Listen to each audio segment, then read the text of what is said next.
May mga lihim ka bang gustong sabihin? O mga sikretong gusto mong aminin? Halika't ating pag-usapan sa Main Confessions.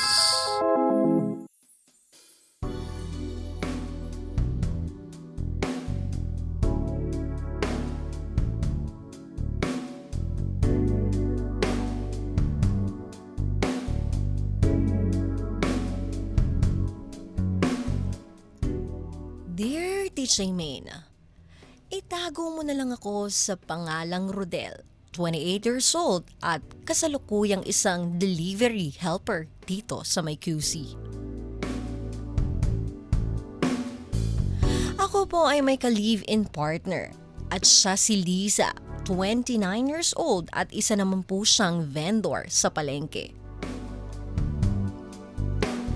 Simple lang ang buhay namin, DJ Main. Pareho kaming kumakayod para sa pang-araw-araw at kahit hindi madali, masaya naman kami sa isa't isa. Ang kaso lang, DJ Main, hindi ako naparito para maglahad ng magandang kwento dahil problema po ang bitbit ko. May isang bagay lang talaga na unti-unting sumisira sa samahan naming mag-asawa. Iyon po ay ang nanay ng aking asawa.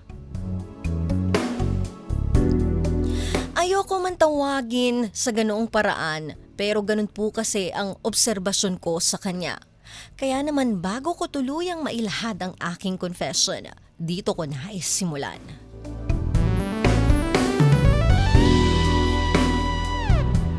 DJ Main, kasama namin siya sa bahay ngayon. Wala na po kasi siyang matirhan dahil naibenta na sa mga pinagkautangan. At ayun nga, dahil wala naman siyang ibang malapitan kundi ang anak niya lang. At yun ay si Lisa. Tinanggap muna namin pansamantala at ako bilang partner niyang maintindihin.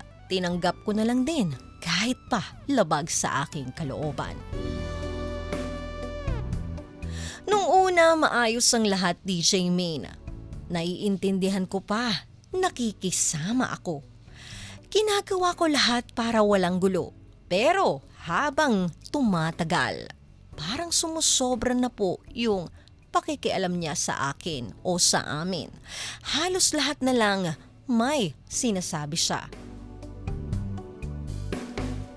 Mula sa pagkain, pera at hanggang sa paraan namin ng pagsasama bilang mag-asawa.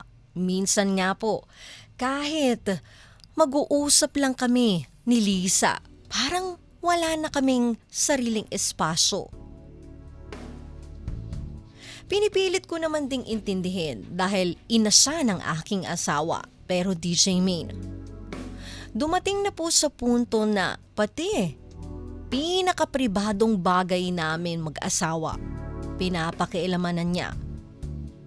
Isang gabi, pagod kami pareho ni Lisa. Galing ako sa buong araw na delivery.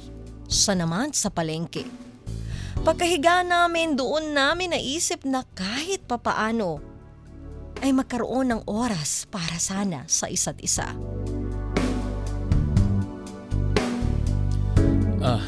Han, miss na kita. Ako rin. Sandali lang ha, baka marinig tayo ni Mama. Mahina lang tayo. Matutulog na rin yun. DJ Main, matagal na namin hinintay yung ganoong sandali. Yung walang istorbo. Yung kami lang dalawa.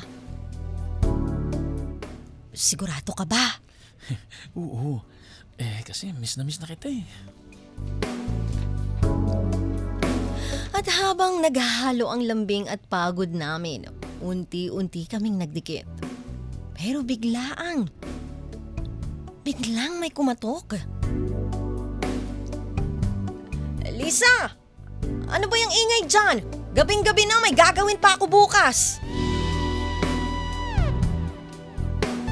Dahil sa gulat at pagkataranta, napatigil kaming dalawa.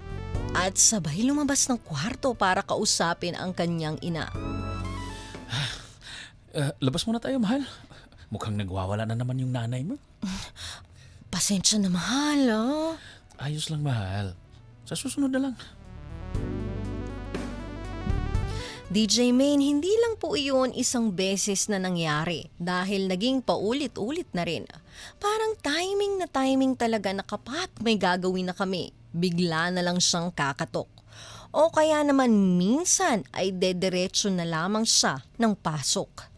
Lalo na nitong nakaraang gabi lamang. Dito talaga ako sobrang nainis dahil habang naghahalo ang init at tamis namin ni Lisa, ramdam kong malapit na rin sumabog ang aking likido.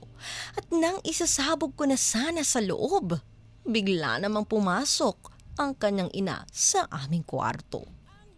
DJ, noong nangyayari iyon, para akong pinagsakluban ng langit at lupa. Parang hindi ko na alam kung mahihiya ba ako o maiinis. Kaya katulad ng dati, nagbihis na lang kami ulit. Lumabas ng kwarto na parang walang nangyari. Pero sa loob-loob ko, punong-puno na ako. Pagkatapos namin kausapin ang kanyang ina, pumasok na ulit kami sa kwarto.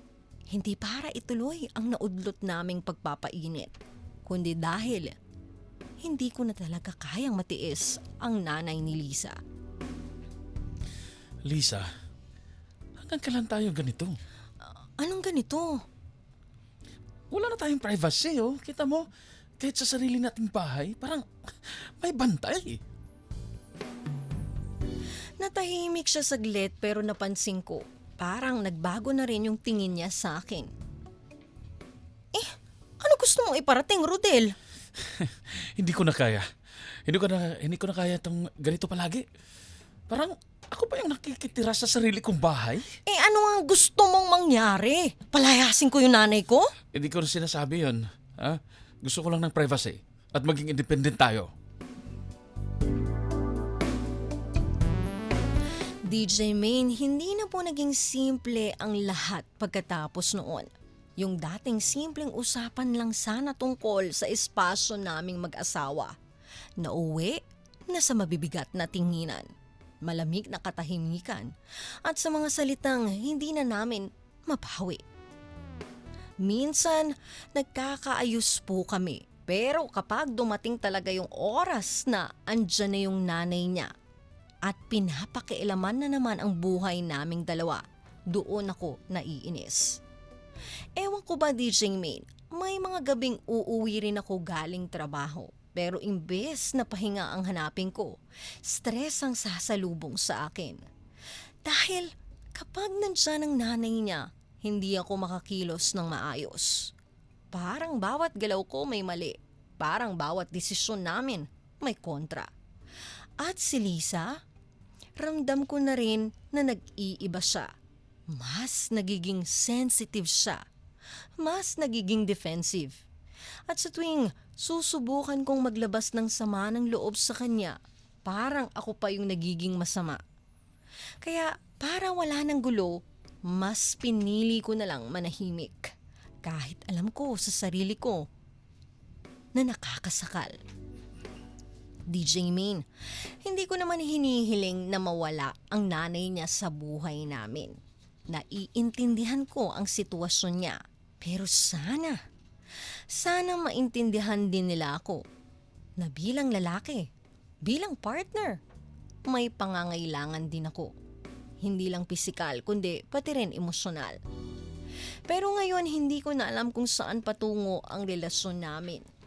Yung dating matibay, unti-unting nabibitak. Dahil sa isang sitwasyong hindi namin maayos-ayos. Kaya natatakot ako na baka isang araw, magising na lang ako na tuluyan ng mawala ang pagmamahal ko kay Lisa. Natatakot din ako na baka kapag ipinagpatuloy pa namin ito, doon ko lang maramdaman ang pagsisisi. Kaya naman DJ Main, nandito po ako ngayon para humingi ng payo. Ano ba ang dapat kong gawin? Tama lang po ba na mangialam sa pang-araw-araw namin yung nanay ni Lisa? Sana matulungan niyo ko. Hanggang dito na lamang ang aking confession. Umaasa ko sa payo ninyo. From Rodel of Quezon City. Araw-araw mo siyang pinipili, pero kung araw-araw ka ring nasasaktan, hanggang kailan mo kaya kakayanin?